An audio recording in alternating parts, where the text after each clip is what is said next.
నటభూషణ శోభన్ బాబు చిత్ర పరిశ్రమలో నిలదొక్కుంటున్న తరుణంలో ఆయన సోలో హీరోగా నటించిన తొలి చిత్రాల్లో లోగుట్టు పెరుమాళ్ల కెరుక. ఈ సినిమా సరిగ్గా 60 ఏళ్ల క్రితం అంటే 1966 ఫిబ్రవరి 3న విడుదలయ్యింది.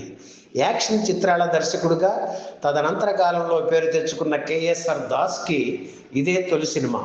శోభన్ బాబు సిఐడి ఆఫీసర్గా నటించిన ఈ చిత్రంలో హాస్య నటి గీతాంజలి ఆయనకు జోడీగా నటించడం విశేషం. శోభన్ బాబుకి సోదరిగా నటి రాజశ్రీ నటించారు. కళాభినేత్రి వాణిశ్రీ ప్రభాకర్ రెడ్డి భార్యగా అంతగా ప్రాధాన్యం లేని పాత్ర పోషించడం మరో విశేషం. ఇందులో విలన్గా గుమ్మడి నటించారు. అయితే చివరి రీల్ వరకు విలన్ ఎవరో తెలియకుండా మంచి సస్పెన్స్తో కథను నడిపించారు దర్శకుడు కేఎస్ఆర్ దాస్.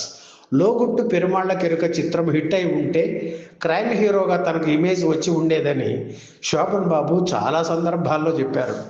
రామకృష్ణ, పద్మనాభం, ప్రభాకర రెడ్డి, పేకేటి, కైకాల సత్యనారాయణ, అల్లు రామలింగయ్య ఇతర ముఖ్య పాత్రలు పోషించారు.